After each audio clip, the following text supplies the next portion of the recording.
Indonesia. Mekar, a warm welcome and thank you for being with us today. Pleasure, Pak Sebastian. Thank you very much. Thank you, Pa. Our second speaker is Ibu Julia Young, Partner Tax and Transfer Pricing at Mazars in Indonesia. Ibu Julia, welcome and thank you very much for being here with us today. Thanks, Seb. So as everybody knows, 2020 was the year the world was hit by COVID-19, and so was Indonesia. The COVID-19 pandemic had a deep impact on the Indonesian economy. The country entered shortly in recession in 2020, the first time since 1998 crisis. As a consequence, Indonesian economy contracted by more than 2% in 2020. The pandemic had also serious burden effects on the coffers of the Indonesian government, with more than 900 trillion rupiah allocated to curb the impact of COVID-19 in 2020, with extensive spending done by the government on social protection, on direct assistance for those suffering the most of the crisis, or on the launch of the free COVID-19 vaccination program. At the same time, tax revenue dropped significantly as a result of the contraction of the economy, of the erosion of the tax basis, and of the tax relief program put in place by the government. Combined, decrease of revenue and increase of spending resulted in a budget deficit exceeding 6% of the GDP in 2020. As the pandemic is still ongoing in 2021, it continues to have a negative impact on the economy. Restriction on community activities in the middle of the year have slowed down the recovery process, triggering massive cessation of activity, and Indonesian government had to maintain spending and tax relief toward the recovery of the economy. And unfortunately, this trend should continue probably through 2022, with a budget deficit already set to reach 85% of the GDP in 2022.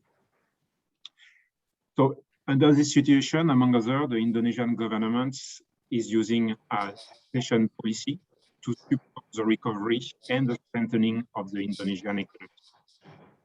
A very effective tax stimulus to support recovery in the short term is to cut taxes to stimulate consumer spending and investment from corporations. But this type of measure can exacerbate long-term fiscal problems and put pressure on the government budgets. Historically, Indonesia has experienced a quite low tax ratio compared to other countries in the regions, and the pandemic has even worsened the situation with a tax ratio standing now at less than 10% of the GDP. But despite the challenges and difficulties to increase tax collection, the governments remain committed to budget discipline and to restore the deficit cap of 3% of the GDP in 2020. The Indonesian government must then find the right balance between stimulating behavior, increasing confidence to encourage consumer spending and company investment, and at the same time, maintaining budget discipline. Several options are available to do so. For instance, providing tax cuts for individuals, providing incentive for new investment, reducing corporate income tax rate, or providing capital gain cuts. Those options have pros and cons and may not all support budget discipline in the long run. Also, taxation policy must be in phase with changes triggered by the COVID-19 pandemic. Work, home, social life have been altered by the pandemic. Economic situation differs now from what it was prior to the start of the pandemic. Digitalization of the economy has accelerated. Disruption in the global supply chain has created opportunity for Indonesia to play a global role. Consumer habits have changed, and the pandemic has also widened, unfortunately, the wealth gap and increased inequalities. Those are some of the issues that taxation policy should cover to ensure its support recovery of the economy. The Indonesian government already started to overhaul some of its taxation policy in 2020 with the law number 2 of 2020 and the omnibus law on job creation that was enacted toward the end of the year. Those changes have introduced some stimulus toward, for instance, new investments with tax allowance and tax holidays. And last week, a major milestone was reached in terms of tax reform when the harmonized tax law was passed. This law has provision touching value-added tax, personal income tax, but at the same time also supporting the approach of fiscal discipline and social justice in terms of taxation. All those changes in the tax landscape should ensure that Indonesia economy bounce back in the new normal era. This is what will be discussed further by our two speakers today in this webinar. So maybe without further ado, I would like now to give the mic to Philippe Augier, the president of the Indonesian French Chamber of Commerce, for his opening remark. Dear Philippe, the floor is yours. Yep. Thank you, Sebastian. Yeah, I'm not going to repeat what, first of all, welcome to our participant. What I would like to say, we are quite pleased to organize this event as we do regularly. And of course, thanks to Bapak Mekar and Bu Julia and Sebastian to be the speaker today. And to all our participants of the chamber, member or not, to join. Specifically, I'd like to say thanks to our two former presidents of the chamber to be there as well today, and 5 of our board members, and as well of Pa Edison, the director of Eurosham, showing that, of course, we work together on those issues. The session of today, not to repeat what Sebastian has said, will focus on the change on the new taxation. And as we can see, it's a delicate balance, which personally I welcome from experience, having on one side increasing the personal tax and the consumption tax for the one who can. And I mean, adding a new bracket is very important for the higher income. And secondly, some social measure like reducing the VAT on basic products and of course thinking about the business, about reducing the corporate tax, as we know, because all the tax law now are compared at the regional level. And it's very important sometimes that companies have an immediate incentive to base their company or their headquarters or their activities in what they see a corporate-friendly tax issue. So, but of course, the government has on its side to raise income to face its budget policy. So I think it's very well balanced, and I'm sure that we will hear today the pro and con of the new tax law, and we will hear about the explanation that will be great to convince all of us and to comfort all of us that this new tax law is actually a benefit for everybody, and while answering the government policy. And of course, the most important is the continuation of the tax amnesty, as we say, which will increase the tax opportunities for the people to be in compliance, and for the people we need to be able to contribute to the national effort of the country, which is great. So I don't want to take more of your time. Once again, thanks for all joining, and let's have our speaker presenting us the today's session. Thanks, Sebastian. Thank you, Philippe. Pa Mekar, the floor is yours. Okay. Can you all hear my voice then? Perfectly, Pa. Okay. Okay, let me start then addressing the chairman of IFCCI, Mr. Philippe Augier, partner of for tax and transfer pricing of Mazars Indonesia, distinguished member of Indonesian French Chambers of Commerce. A very good afternoon from Jakarta to everyone. I hope you are safe and healthy today amid the COVID-19 pandemic crisis.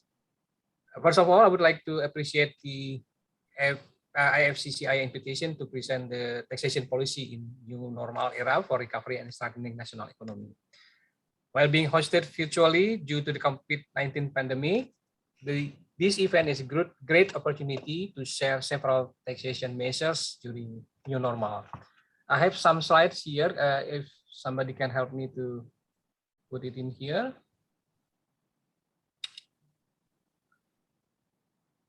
Okay.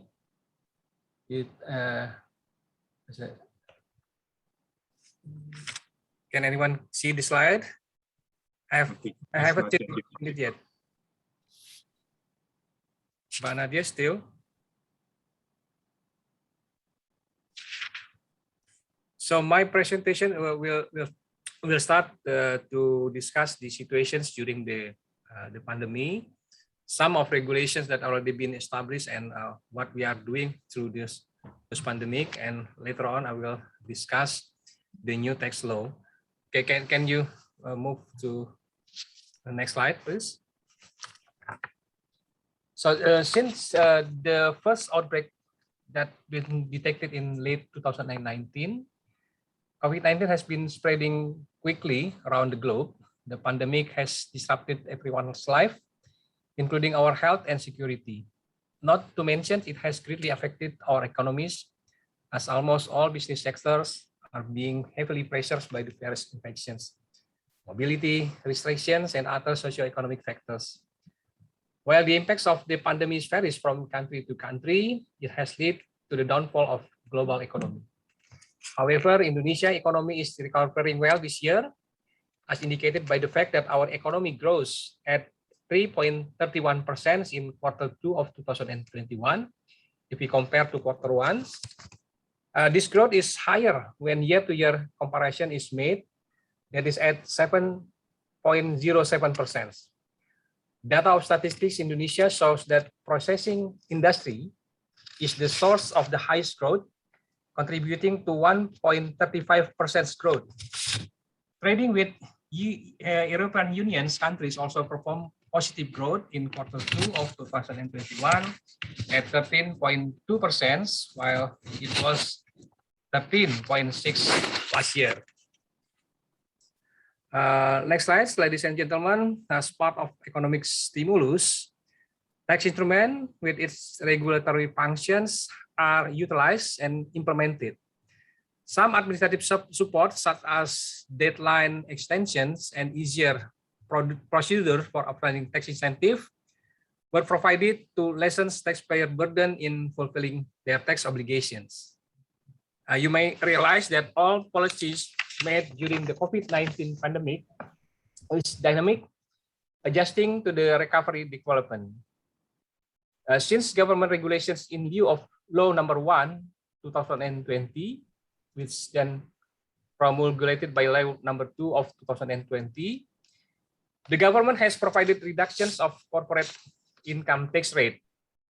Along with the reductions, with an effect of the regulation of Minister of Finance Number 48, year 2020, VAT applies to sales of digital product by overseas sellers to Indonesian customers from July 1st, 2020. We are aware that millions of consumers in Indonesia buy goods and use services over the internet, including from overseas sellers or providers. The measures, the PMSE, is effective to contribute to the economy recovery and level the playing fields among domestic and overseas business players. To continue the strategic and anticipatory steps due to the economic challenges during the COVID-19 pandemic, the taxation aspects of law on jobs creations are designed for the ease of doing business. As you might be aware, the law on job creations amended the three most fundamental tax laws in Indonesia, namely the income tax law, the taxation general provisions and procedure of KUP law, and the VAT law. We believe that it is necessary to meet the tax revenue target through increased investment, voluntary compliance, legal certainty, and business climate fairness. Tax incentives are still available to support taxpayers' cash flow, focusing on sectors affected greatly by the pandemic.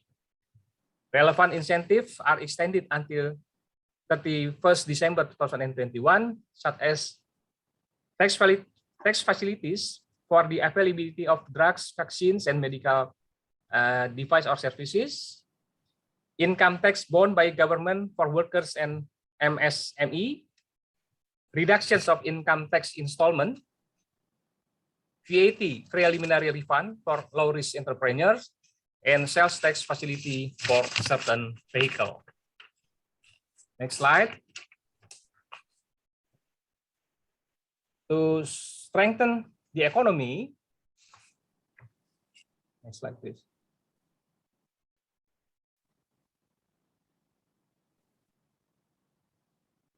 We focus on investment boost and amidst global economic downturn, targeted at the labor market and workforce absorption. Amendments to income tax law, the Taxation General Provision and Procedure Law, and the VAT law are carried out to adapt with recent business development. Voluntary compliance and tax revenues are targeted as our state budget depends on tax revenue, and last year's shortfalls needs to be compensated. Yeah, good. The government understands the clear parallels between regulations increasing ease of doing business and national development. Clear requirement and straightforward compliance improve legal certainty and allow businesses and entrepreneurs to focus on innovations, problem solving, and employment, all factors contributing to development in Indonesia. The law on jobs creations, for example, aims at investment funding and provides income tax exemptions on domestic dividends, income tax exemptions on offshore dividends and income, as long as qualifying the investment criteria,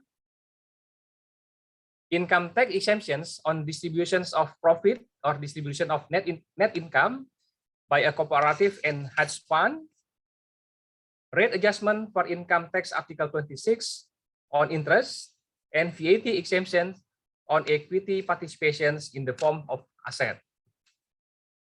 To encourage taxpayers' compliance and voluntary payment, the law also provides relaxations of crediting input VAT for taxable entrepreneur for VAT purposes or PKP, adjustment on tax administrative penalty and interest compensations. As I have mentioned earlier, ensuring legal certainty is vital to improve ease of doing business. Clear regulations on individual tax resident, consignment, excess funds from social and religious agencies, and tax penalty adjustment. Along with those measures, the government accommodates the needs to level the playing field within offshore and domestic business players by applying VAT on electronics or digital transactions and including ID number to substitute tax invoice. Number 18 in here. Next slide. So, ladies and gentlemen, the COVID-19 emergency affects the lives of many people around the globe and government worldwide. It is taking multifaceted actions to support their citizens, businesses, and the provisions of vital public services. That is also experienced by our government for the last 2 years. Among these actions are measures being taken by DGT to ease the burden to support the COVID-19 handling. Regulations of International Finance number 83 year 2021 provides additional net income reduction for domestic taxpayer who produce medical device and or household health supplies. Facility to allow certain donations deductible from gross income.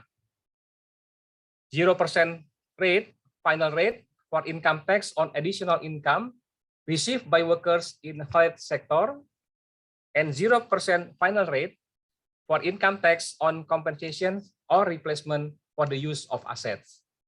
The facilities are available from 1st January to 31st December 2021. It's also been extended. Next slide.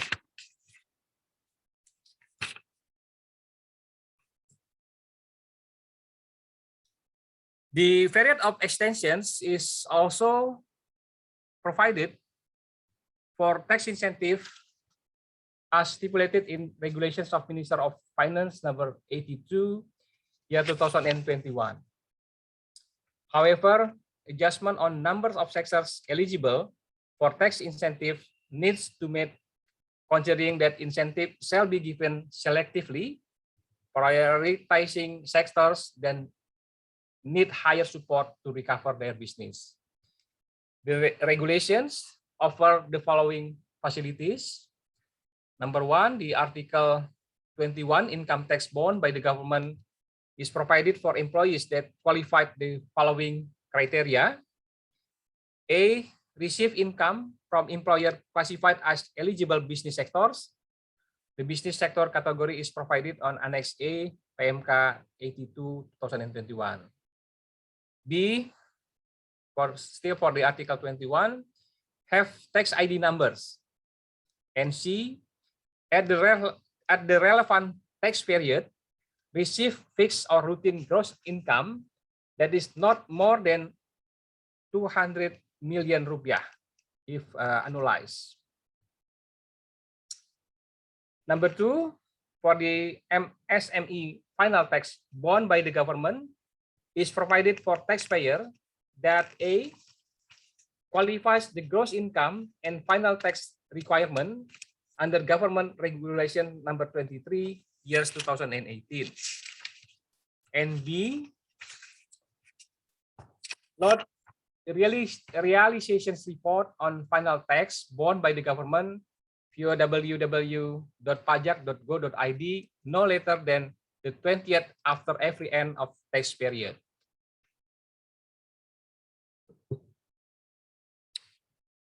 Next, number three, final tax borne by government is also provided for certain labor-intensive sector that provided for taxpayer that A, receive income from construction service or businesses, and B, is classified as taxpayers supporting program for the acceleration of improved irrigation's water use.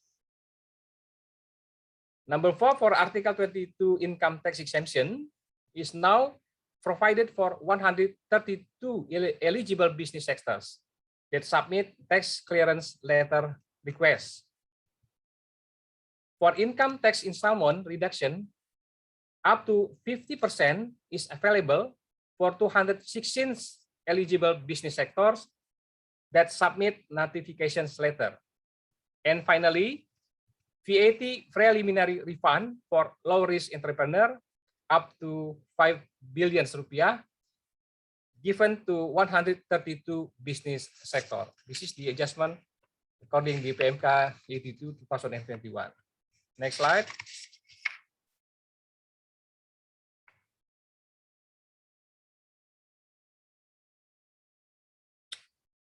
Okay, to increase local purchase and improve economic recovery, the government support vehicle industries by providing tax facilities of sales tax on certain luxury goods. As you can see on the screen, 25% of the tax amount is still borne by the government up to 31st December 2021 for sedan or station wagon and vehicles for transportation of less than 10 people, including drivers, other than sedans or station wagon with one drive axle with combustion engines, spark ignitions, or compression frame, or diesel or semi-diesel, and cylinder capacity up to 1,500 cc. Meanwhile, larger capacity vehicles are entitled for 12.5% rate of support from the sales tax amount. For the next slide, then this is only PMK 31. So, Bapak Ibu sekalian, ladies and gentlemen, the pandemic period has taught us that essence of fair, fit, effective, and accountable taxation. To achieve the objective, we urgently need tax reform that focus on strong and distributed tax base, fit and sustainable state budget, and high economic growth as the ultimate objective. Some indicators are observed to evaluate the focus. Strong and distributive tax base is reflected by consumption growth and per capita income. Fit and sustainable state budget is identified through sufficient revenue and low risk debt ratio, and high economic growth is characterized by improved investment, job creation, and ease of doing business rank. Directorate General of Taxes has designed tax reform strategies that embrace policy reform and administrative reform. As you may see on the slide, some of our policy reform comprise of expanding tax base, answering competitiveness challenge, incentives that are measurable, efficient, and adaptive to our global dynamics, focusing incentive on high value added and labor incentive sector, reducing distortions and over exemption, fixing tax progressivity. Mainline for the administrative reform per se include more seamless and efficient tax administration, ensuring tax certainty, optimal use of financial data and informations, adopting the economic change, including digital and transactions updates, adopting global trends and best practice in taxations, and also we want to have the high tax compliance. This is for the tax reform. Next slide. So therefore, by virtue of the law of harmonization of taxation regulations, which has just been enacted this month, the government actualized the earlier mentioned strategies by providing a change in income tax law applies on 2022 fiscal year. Change in VAT law applies on 1st of April 2022. Change in general provisions and tax procedure or KUP laws applies when promulgated. We have the voluntary disclosure program from January 1st to June 30, 2022. Carbon tax applies on 1 April 2022. Change on excise law applies when promulgated. This update on income tax law, the Taxation General Provision and Procedures Law, and the VAT law hold 6 main principles, namely fairness, simplicity, efficiency, legal certainty, benefit, and for national interest. The objectives are supporting economic growth and recovery, optimizing state revenue, fair tax administration that ensures legal certainty, carrying out administrative reform, consolidated tax policy, and tax-based expansions, and also increasing taxpayer voluntary compliance. Next slide. So the amendment to income law provided in the law of harmonizations of taxation regulations consists of, in brief, change in tax rate and income bracket from individual taxpayers, now 5% to 35%. This policy aims at fair distributed taxations because extra rate layers applies for high income taxpayer, but the income bracket is expanded for low income taxpayer. Tax on fringe benefit, the provision is designed to minimize dispute during tax audit. Principally, fringe benefit are deductible by employer and income for employee, except for certain types of fringe benefit as regulated on the law. Final tax exemption on MSME gross income if amount up to 5 million rupiah. Having realized some MSME taxpayers have low turnover, but are required to pay taxes at similar rate with high turnover taxpayer, the minimum threshold is then provided by the law. It is expected to support a sustainable economic growth. Still on income tax, change in tax rate for corporate taxpayer should be 20% in 2022. It's going to be fixed at 22%. For state revenue support based on fairness principle, the government seeks to maintain the corporate income tax rate at 22% for the next years forward. Some provision in the VAT laws are also amended. For example, now we have better clarity on VAT exemption. VAT facilities are provided for basic goods, health service, educational services, social services, and other type of services. The middle and small business must not pay VAT on the consumption of these strategic goods and services. Deductions on appropriate and VAT facilities are provided in order to better reflect the interests of fair business. Next is the increase in tax rate, the VAT rates, 11%, gonna be applied on April 1st, 2022, and 12% at no later than January 1st, 2025. On the other hand, final and lower rate, 1%, 2%, or 3%, is also available for certain goods or services.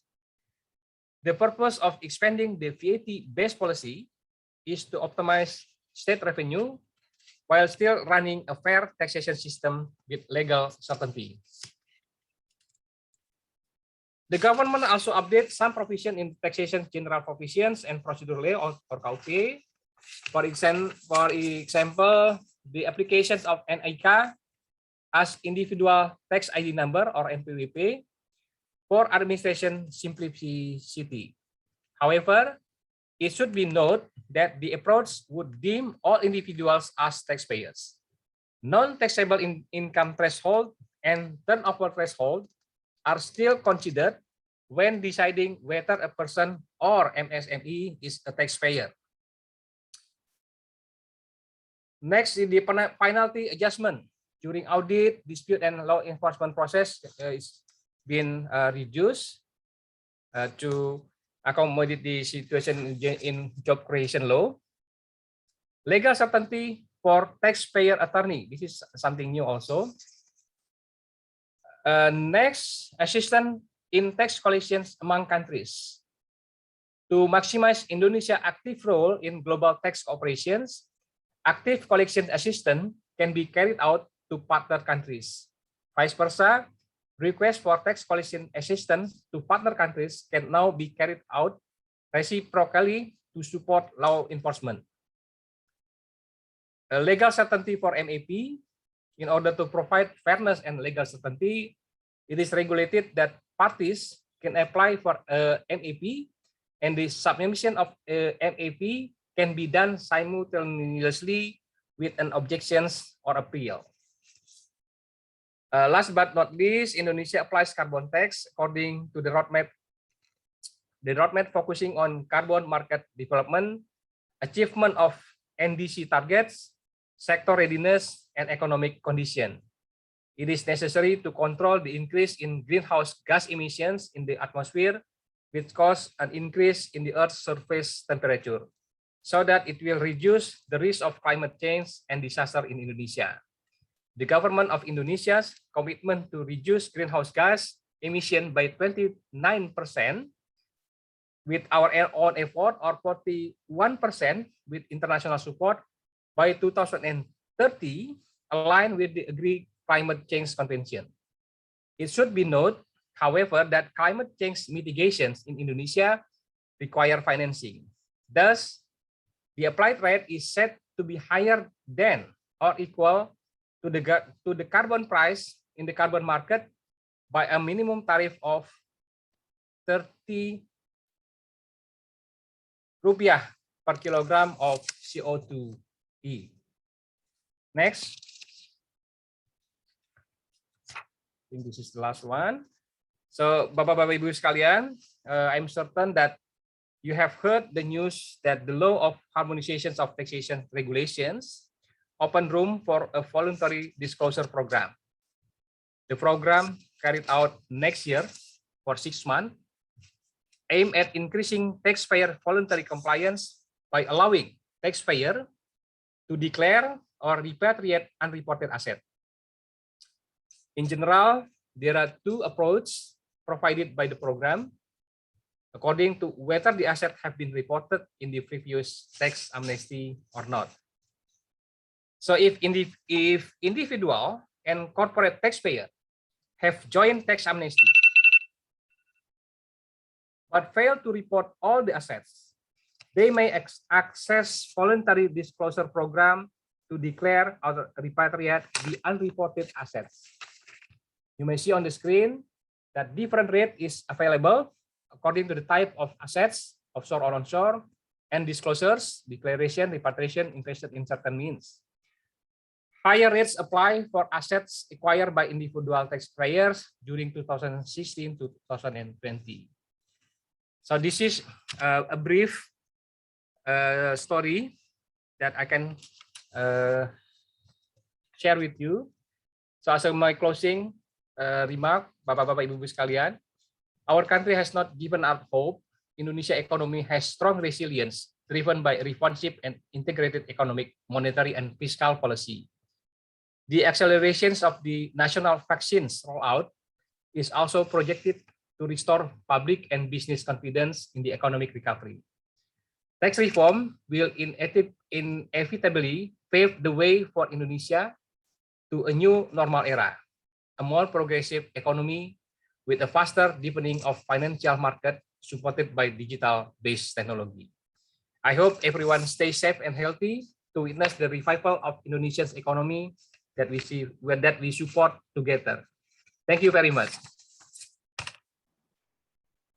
Thank you very much, Mekar, for this very interesting presentation. I think what is very important for us and all the participants is the motivation, behind all the taxation policy reform that you mentioned. That this is about the ease of doing business in Indonesia.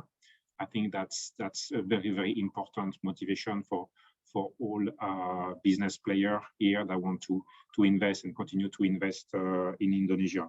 The four principles also that you mentioned during your presentation regarding the philosophy of the new taxation policy, being, if I recapitulate correctly, fair, fit, effective, and accountable, are also very, very important and resonate to us. We have all experienced in the past some situation when maybe it was not necessarily fair, fit, effective, and accountable. So this kind of changes, once again, in order to push for ease of doing business in Indonesia, to be more attractive in Indonesia and to boost investments are very welcome. And the fact that the tax reform also, as you were mentioning, is not only covering policy reform, but also administrative reform to be more efficient, to give more certainty to business players is very important. And as you know, we are seeing that a lot of people have been suffering and are still suffering during this pandemic. Right. Trying to have taxation policy that are fair to everybody, that's level down the play field for everybody player, whether you are an onshore player or an offshore player, whether you are a big corporation or a small player. Also resonate a lot to us, considering the times we have been going through. Maybe Mekar, if you agree, we could go through some Q&A session with the participants to this webinar. We have already a few questions posted in the chat. I encourage everybody to basically continue to post any question for Mekar. One question is regarding fringe benefits. Maybe some clarification. You mentioned the definition of fringe benefit presentation. Would that be covering all type and all fringe benefits, or there would be some criteria to meet? Okay. For the French benefit, actually, right now is refers the opposite of the previous conditions. Before, French benefit is not deductible for the corporations, and also not considered as income for the recipient. Now the situation is substitute is turn around. Now can be deductible for the taxpayer, but there should be as the part of the income for the recipient. All does it mean that all tax deductible? For the French benefit, yes, it can be deductible for the corporations, but some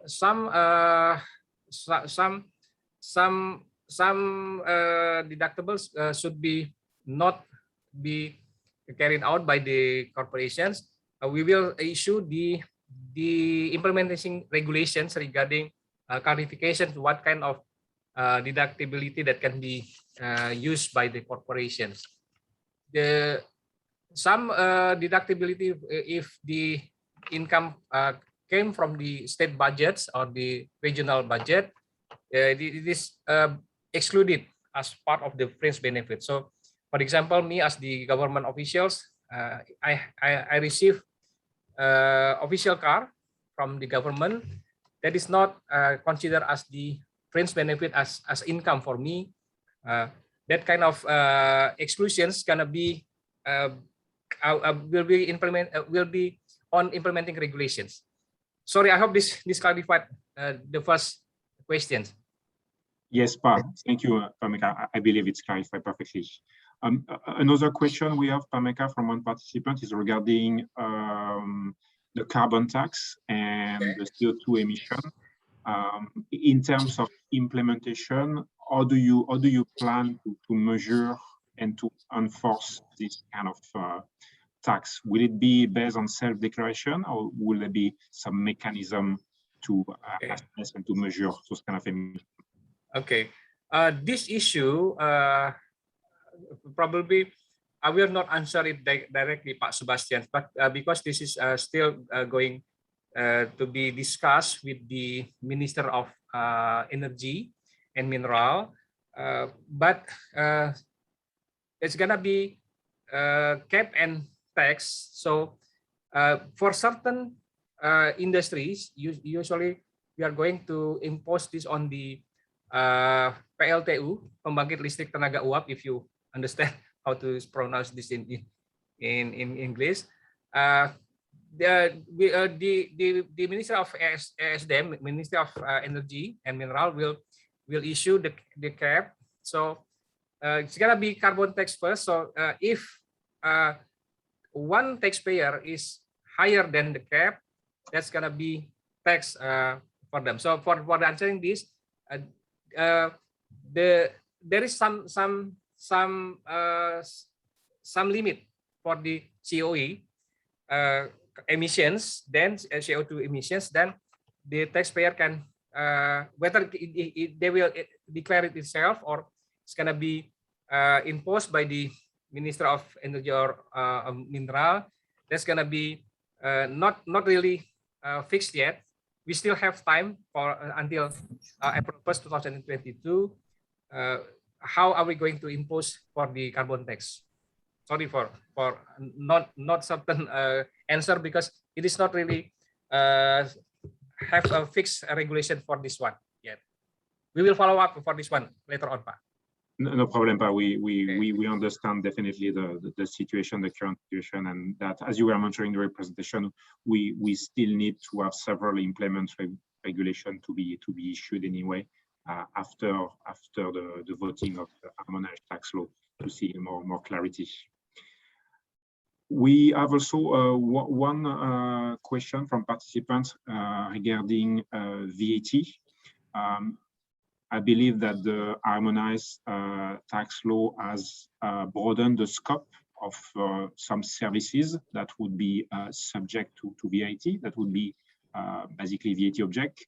And one of the questions here is related freight activity, I believe freight forwarding activity. whether this kind of activity would become subject to VAT or not. Yes. One of the main that been regulated in this harmonized tax regulations law is we try to increase the VAT objective. So for the VAT freights, this is going to be it is not in Article 4 as it is before, but still it is not clear what I mean. We are going to increase the base for the freight, so it's gonna be one of the objective for the VAT, but there is some batasan-batasan di dalamnya. So okay. And then the implementing regulations gonna be explain this. The VAT, this is gonna be on the scope. I mean, Okay. it's gonna be in scope, but there is some batasan include. So, sorry for that, Pak. So there will be some limits here to that. Some limits regarding that. So for these questions, we will also give you later clarifications, Pak, because the implementing regulation is still on process right now. But this issue is one of the VAT on freight is also one of the things that gonna be excluded in this VAT. Okay. Okay, sorry for non-clear answers, because we are still in implementing regulations regarding that. No, but I mean, we understand perfectly that the law was passed last week, so that's quite still early, probably, to get all answer to all those questions. Yeah. Maybe one question from me, Mekar, Okay. regarding the voluntary disclosure program. Okay. What is the aim of this program? I understand that the last tax amnesty back in 2016-17 was aiming to expand the tax base and to get asset repatriation. And the result of the tax amnesty 3 or 4 years ago did not necessarily fulfill those objectives, because few assets in terms of quantity got repatriated in Indonesia, and the tax base, the number and did not increase that much. So what is the philosophy behind this new tax amnesty? And also, if we compare the tax rate to apply or the penalty to apply during this new disclosure program compared to the previous one, it's much more heavier or much more higher for the taxpayer. So my second question would be: do you think that those rates will still incite people to join this program? Okay. To answer your first questions, Pak Sebastian, we still think that we need to broaden our tax base. So for the first, there are 2 programs actually for the voluntary disclosure program in 2022. One is for the persons or the corporation that already using the facility, the tax amnesty facilities, but still not report all the assets that they have. So this is not the tax amnesty actually. This is only extensions of the tax amnesty before. The penalty is really high. 90% of the assets declared gonna be taxed to the government. So this is still that we are going to extend our tax base, to broaden our tax base. We want to have many assets, and also because of the pandemic COVID-19, the numbers of investment in Indonesia, because if they are going to to follow this program, they still have to reinvest in Indonesia in a certain energy, certain industry, and also in our monetary instruments, in government bonds. So this is one of the reasons to extend our tax base and also to increase our financing, government financing regarding the new income that can be come to Indonesia after this voluntary disclosure program in 2022. The window is really brief, actually, only 6 months.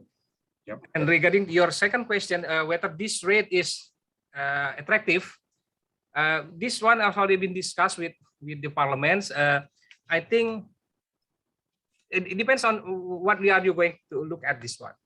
If you look at the previous penalty, this is really cheap, because the old penalty is going to be 90% of the assets declared going to be taxed. But now we have some easing of the rates. It's not as low as the tax amnesty before, but it's still gonna be attractive for our taxpayers that wants to come here for additional assets, or for the individuals that have assets during 2016, 2020 that have not been declared. This is also better rate than if they are not, if they have been audited by the tax auditor. So basically, we still confident. We still thought that it's gonna be helping to increase our tax base, helping our financing, our government financings, to have more investment in Indonesia, and also it's very good rate for our taxpayers. Okay, so yeah, we do hope indeed that for the purpose of fairness, that this will contribute to the increase of okay. Thank you. Mekar, I'm conscious that we have limited time, so okay. Probably what I propose is, for the time being, that we move to the second speaker for this webinar. Okay. Thank you. So thank you very much, Mekar. Ibu Julia, the floor is now yours. Thanks, Seth. All right. Good afternoon, ladies and gentlemen. Hope you are all doing well. Okay. It's a great pleasure for me to attend the session.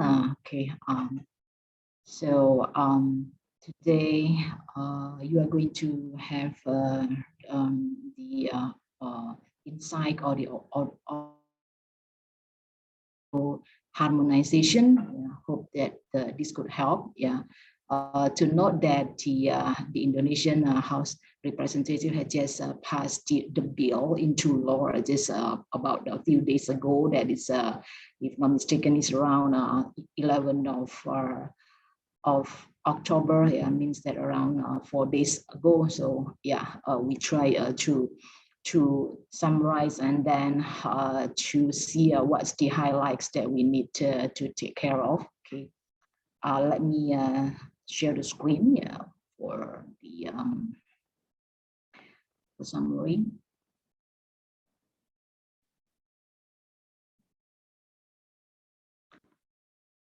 Okay. I hope that the screen has been popped up. Not yet, Julia.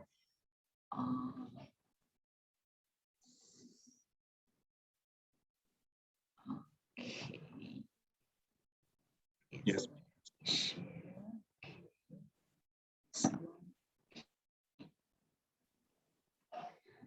Okay. So for the tax rule harmonization, there are nine chapters that we need to take care of. Yeah, I think that most of the topics that come to our attention would be around the general provisions and tax procedures. In short, that's called the KUP. Yeah, the KUP. Yeah. Okay, and then the income tax. Yeah. Penghasilan, value added tax. Yeah, and then the VTP. Yeah, it has been touched on by Pak Mekar a moment ago. Then, okay. Yeah. Okay. So this is a the slides, also the similar to that of Pak Mekar, and where we can see the principal objectives, yeah, and the enforcement of the tax rules, yeah. In short, that is VAT takes place next year. That's on the 1st of April. Yeah, similar date, yeah, to the carbon tax. Yeah, and then for the income tax law is quite immediate enactment. That's on the fiscal year of 2022. Yeah, and then for the KUP and the excise law is applicable when promulgated. Okay. Just to touch on the highlights here of the tax rule harmonization, you can see the spirit here is that the harmonization law, yeah, we compare to the existing law that is the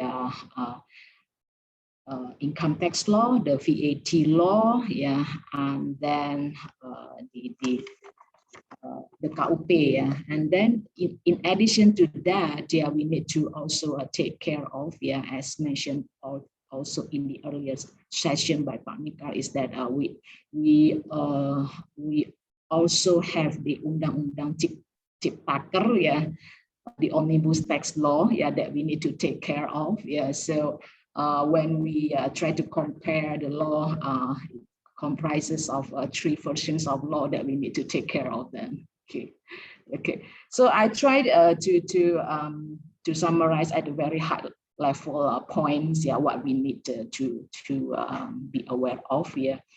From the spirit of the general provisions and taxation, there's the KUP.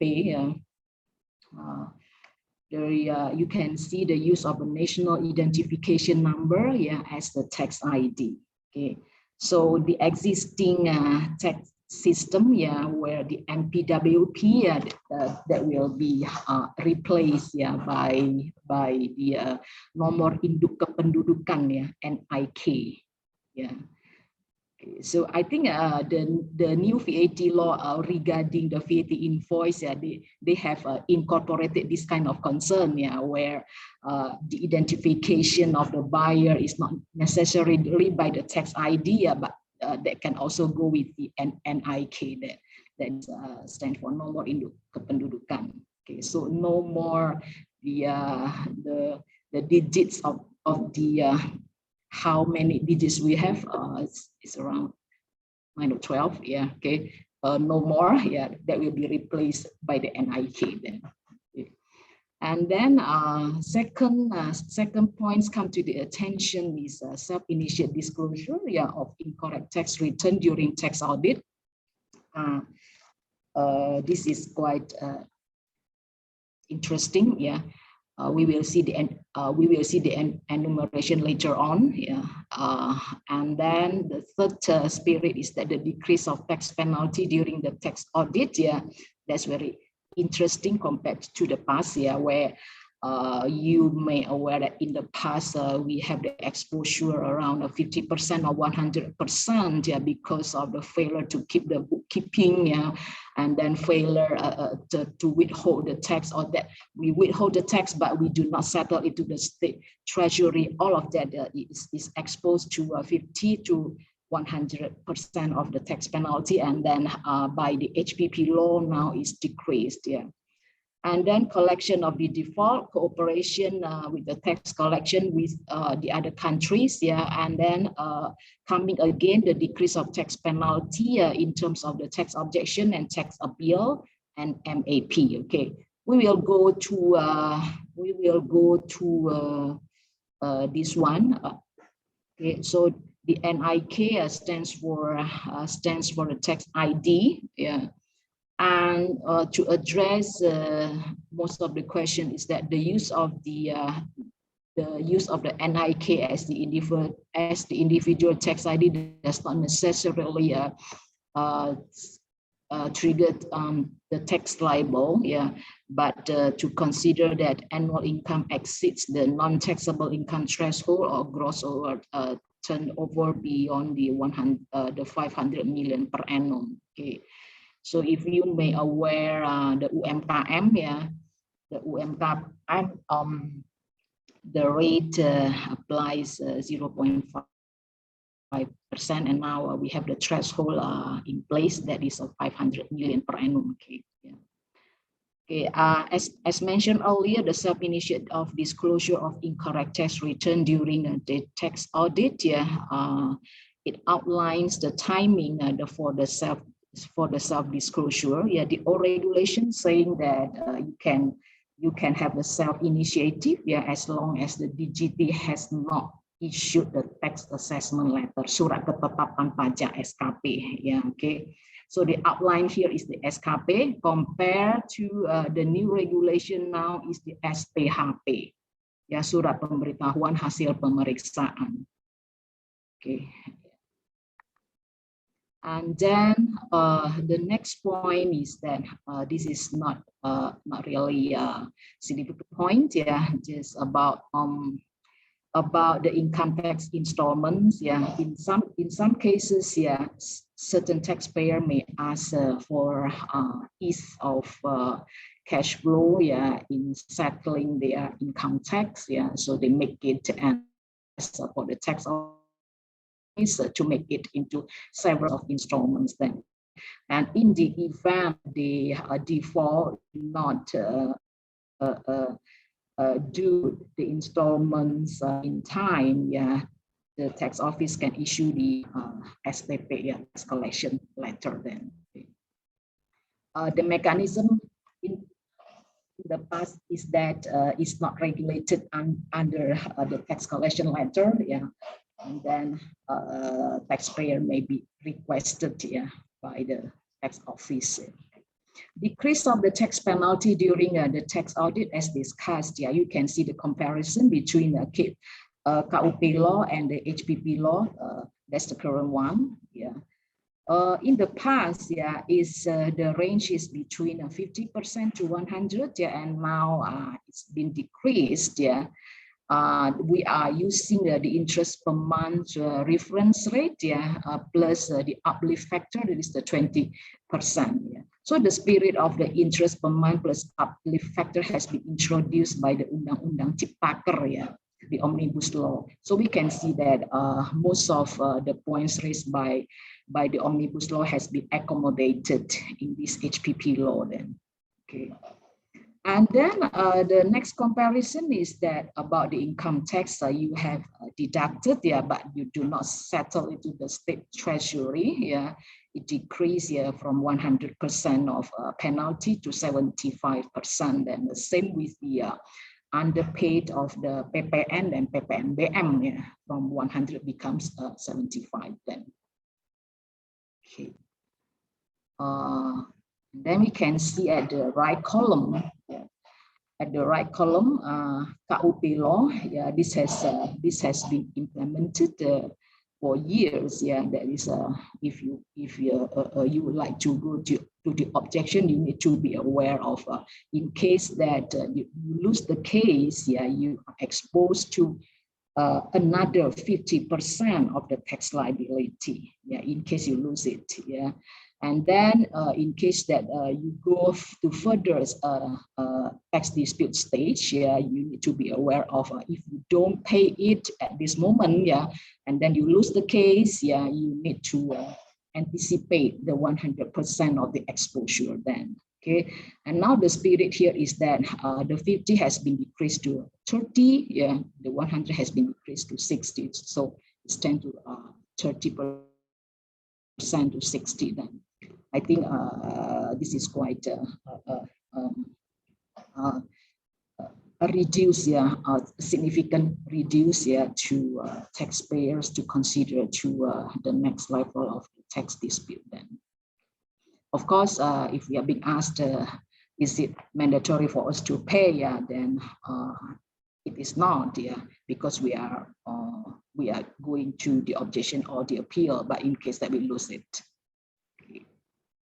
And then another point is that the HPP law introducing the tax attorney, where in the past, they didn't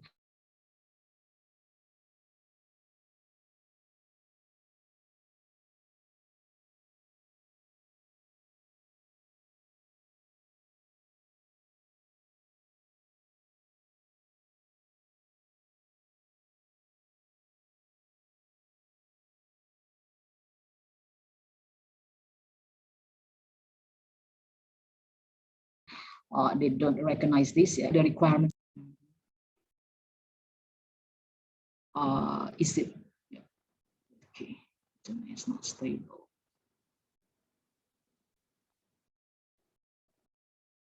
Is it back? Yeah, you're back. Okay, yeah, all right. So, okay, and then about the tax attorney, where it has been implemented for years, is that we need to have the tax competence, need to have the tax knowledge, evidence, by certain certification, and now the clause has added some exception, So it's given to tax attorney of if the tax attorney appointed is a related party, including husband, wife, or relative of 2 degrees. Then it provides rooms, for a related party.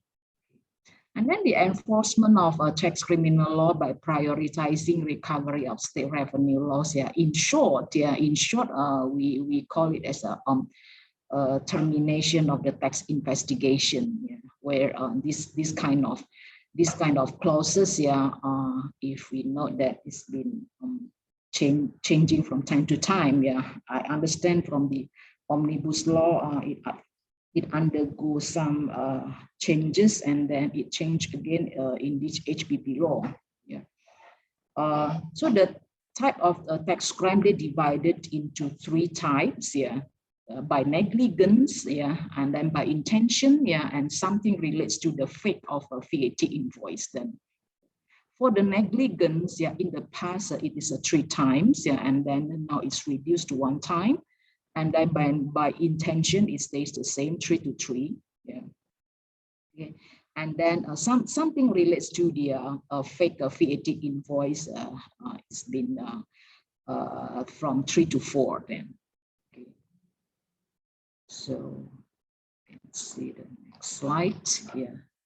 And then maybe this one following the explanation from Pak Mekar earlier about the digital transaction, where in the past year the government has implemented the VAT, means that there is an appointment of VAT collector, for those engaged in the e-commerce, including the service provider, the buyer, the merchant, and the parties, play the roles in the chain. Then, okay, now under the HPP law, they introduce this tax withholder or tax collector. Actually, this one has been long time of discussion, with the tax authorities, because when we see the chain or the parties involved in the e-commerce, there are the providers, there are multiple parties, and then in some cases, it ends up like nobody is doing the withholding tax. Then, okay, it can be, okay. So to mitigate this kind of losing from the state, about the tax that can be collected, So this HPP law has introduced about the further implementation of the withholder. Let me give you the example of the fintech, the borrower.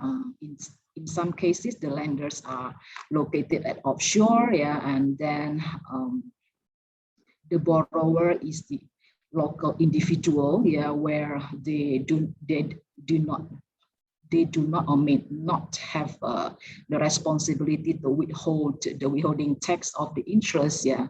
And then whilst the lender, which are the recipient of the interest income, is located outside the country, yeah. So the state has been losing, yeah, the potential withholding tax because of that, yeah. So it is expected, yeah, to appoint, yeah, any parties, yeah, who plays the role onshore, then either by the e-commerce provider or the borrower or anyone else then.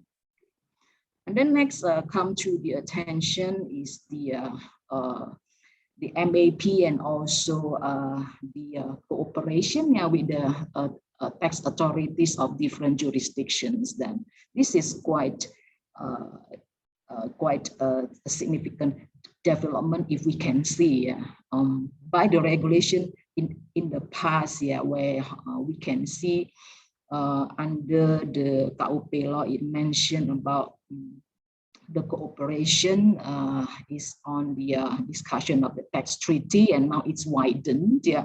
Although in practice along the way they can do that, yeah, but they just include that in the law now, so that it confirms the position then. So in addition to the tax treaty, there's also tax collection, yeah, that we can ask the assistance, yeah, from the government of the other countries then. Okay, and then also for the tax evasion, yeah, about the taxing base and also the potential of the profit shifting, yeah, where that is the purpose of the cooperation, yeah, with the other countries then. And then in terms of the MAP, the mutual agreement procedure, yeah, it carries on the spirit of international best practice, yeah, as we note here, yeah, because in the past, yeah, the MAP, where we all know is that is rather challenging and it's rather tricky when we put in place, yeah. Means that when we apply for the MAP, at the same time we need to consider and need to think, yeah, if we would like to go to the objection or the appeal for the year where the MAP disputed, yeah. In some cases, yeah, we may find that in one fiscal year, yeah, some areas, yeah, we need to go to the objection or the appeal, and some areas we need to go to the MAP then.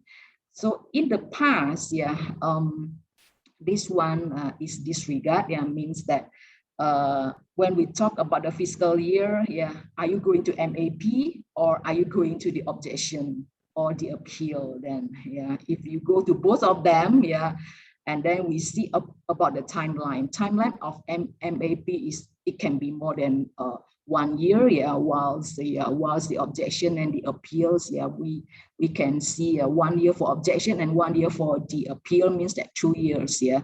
So 2 years doesn't guarantee that MAP has been released, yeah. So in practice, we need to anticipate that by the time the appeal decision has been launched, and then while the appeal will, that's happened, yeah. Now it has accommodated the international best practice, yeah.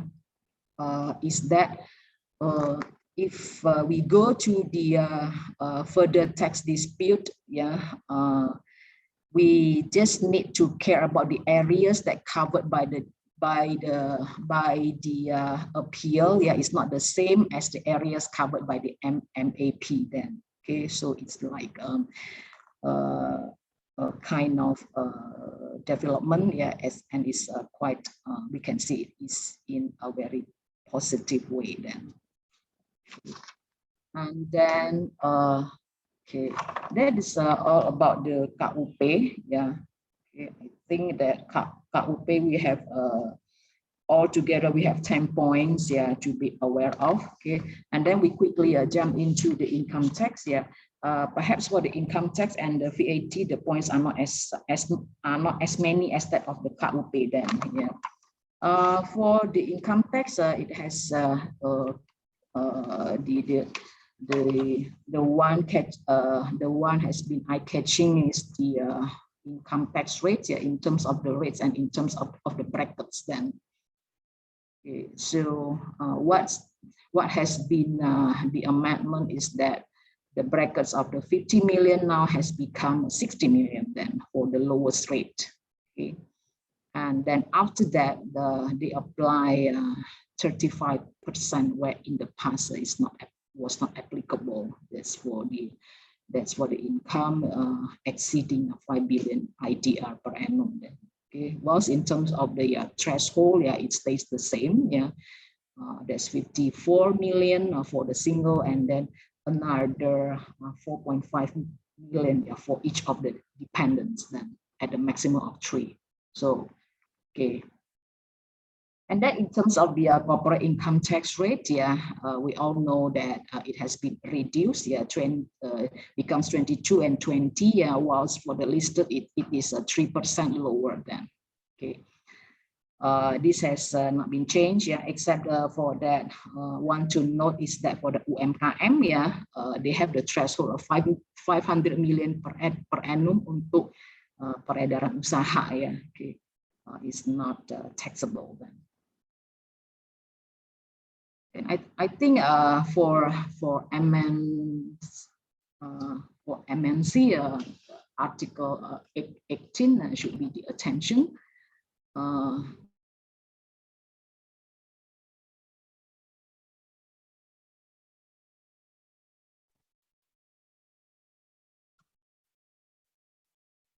think we lost you, Julia, again.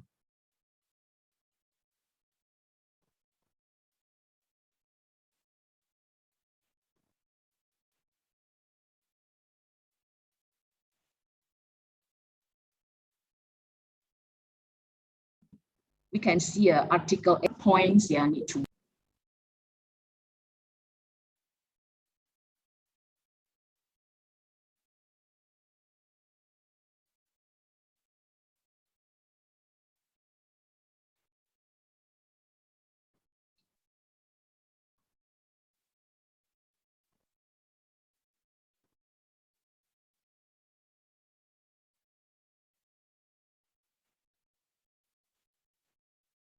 Okay, so for the size, Yeah, we have lost you. okay, all right then. For the Article 18, we go on, yeah, about the DARE. About the DARE now under the HPP law, they say it the maximum amount of interest expense that is deductible, or yeah, by a certain percentage of interest expense, yeah, they compare it to the earnings before the interest, tax, depreciation, and amortization. So I think that in practice, this has been in place, yeah, just that to include the facts, yeah, in the law. Then. Okay. Second is that about the transfer pricing methodologies, yeah, the 5 existing methods, yeah, plus yeah, the other 3. There's the CAP, yeah, comparable uncontrolled transaction. This is more or less similar to the CAP, yeah, comparable uncontrolled price, yeah. And then the inclusion of the tangible asset and intangible asset valuation and business valuation. Then. I think this is also in practice has incurred, yeah, just that about when we file the income tax return, the choices are only limited to these 5 methods then. And then next is the use of the benchmarking. Yeah, it is included in the Article 18, yeah, where we need to we need to be aware of. Yeah, it says that in some situations, yeah, where the taxpayer really have transaction with related parties, yeah, by inter alia, yeah, they suspect, yeah, to report a small amount of operating profit, yeah, compared to its peers, yeah. Or in a situation, yeah, where they see that the operating loss of a taxpayer, yeah, is still in recording loss, yeah, despite has already 5 years of commercial sales, yeah. So it is exposed to the possibility of having a benchmarking, yeah, by the tax office, yeah, in terms of comparing with the financial performance, yeah, of comparable companies then. And then the last item of the Article 18 is about the dividend exposure. Yeah, that's the gap, yeah, or the difference, yeah, between the arm's length transaction and non-arm's length transaction. Yeah, it comes to a consideration, to a challenge and consideration as dividend, which is subject to income tax. Yeah, where in the past the KUP law has not not the KUP, sorry, it's a typo. It should be the income tax law, yeah, has not accommodate. Okay. I think that's for the income tax, yeah. And then quickly go to the VAT. VAT has what has been eye-catching is that the rate, yeah, the rate is divided into two, yeah.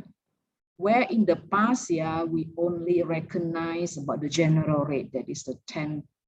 Yeah, now there are two types, the general rate and special rate. Yeah, tarif tertentu dan tarif umum. The 10% is going to be 11%. Yeah, starting 1st of April next year, and then by the 1st of January 2025, it's going to be 12% then. Okay, for certain types of goods, yeah, certain business sector, yeah, and then certain threshold, they may apply a final VAT rate. Yeah, for example, 1, 2, or 3. Yeah. To note that this is not yet in place, yeah, still awaiting for the MOF regulation. Then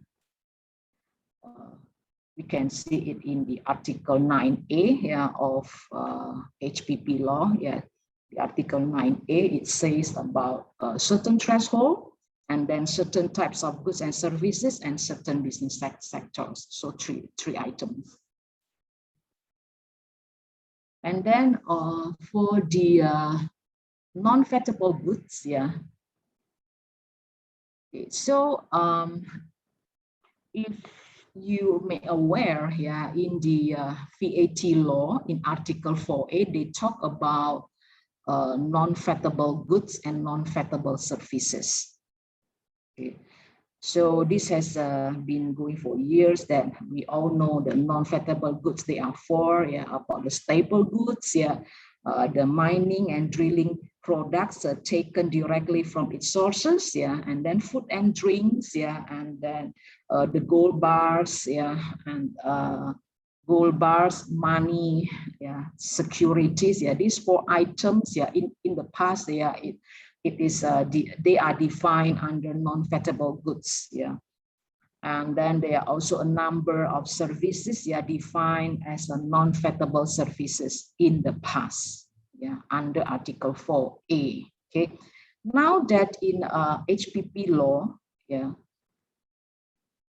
in HPP law, they remove it, yeah, from non-vettable goods, yeah, to Article 16B, yeah, as the VAT exempted, as they are categorized as the barang strategis, yeah. So PPN-nya dibebaskan, strategic goods, yeah. So from 4A, yeah, it moves to Article 16B. Okay.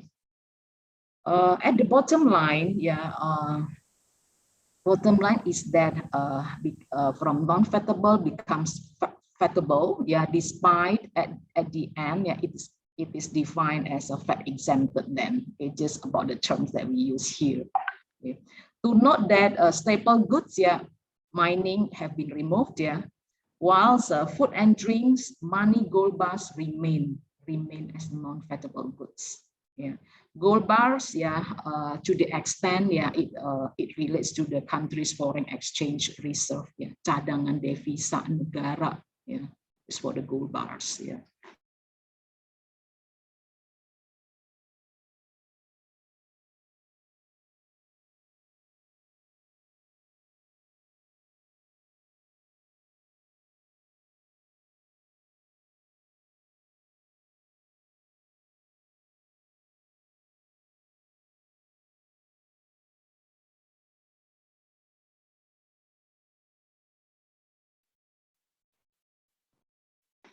Okay.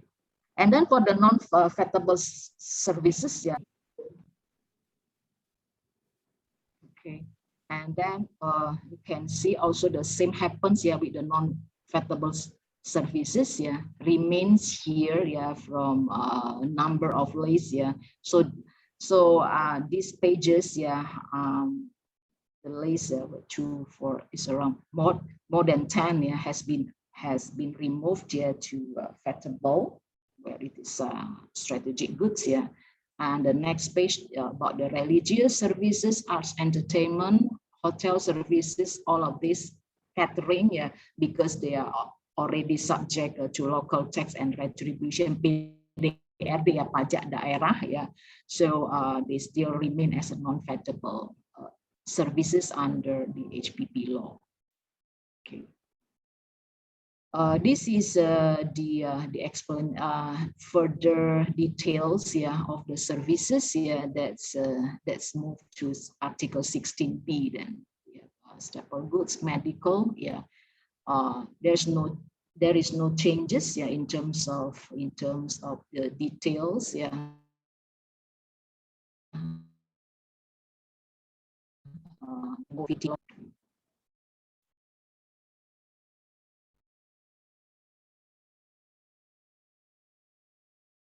Okay, VAT not using the general rate, yeah, as we have mentioned earlier, that have the circulation of business not exceeding certain amount, certain activity, certain fattable goods, yeah, it is applicable for VAT at a specific rate then. Okay, I think that's all for the VAT, and then for the VDP, I think it has already been shared in the earliest session. Yeah, just that perhaps can see the picture to issue in understanding. Yeah. For the scheme 1 and scheme 2, yeah, scheme 1 is for the period of below 2015, and then scheme 2 is for the period of 16 and 20. Yeah. Just to note that for scheme 1, it is applicable to individual and corporates. Yeah. However, for scheme 2, it only applicable to individuals. Then. The rate, you can see, rate is ranging, yeah, 6, 8, 11, yeah, for scheme 1, and then scheme 2 is 12, 14, and 18. Okay. Okay, I think this has been the end of the presentation slide. Yeah. Thank you very much, Ibu Julia. I think it's a very detailed and extensive presentation, and I'm sure all participants will need some time to digest all those changes, and also to wait for some implementing regulation to get further details. Do we have some question from participants? If anybody wants to ask any question, please feel free to do so. For Ibu Julia. Maybe Ibu Julia, just one question on my side on the voluntary disclosure program. So you were mentioning that policy 2 will cover the fiscal year from 2016 to 2020, and this will be applicable starting 1st January 2022. Yeah. Yes. The For 6 months. Yeah. But basically, if I understand so correctly, the fiscal year 2016, as of 1st January 2022, will not be subject anymore to rights to audit from the tax authorities. Yeah. Yeah. So effectively, that would cover probably in a more practical way 2017 up to 2020. Yeah. Yes. Okay. So there is a further points raised by the tax office, yeah, to avoid some taxpayers, yeah, who may be placed with with this kind of policy. So they mentioned that there are some restrictions. Yeah, if you like to join the policy too, yeah, means that you and you have not submitted the income tax return for the 2020, yeah, so that you need to follow the rule, yeah, means that they say that you need to report the position of 2019 and then plus what's happened in 2020 then, so not just to mitigate some taxpayers who wants to play with the regulations there. Okay. I think we had one question from one participant regarding carbon tax, but it has been already addressed in the chat by Mekar team.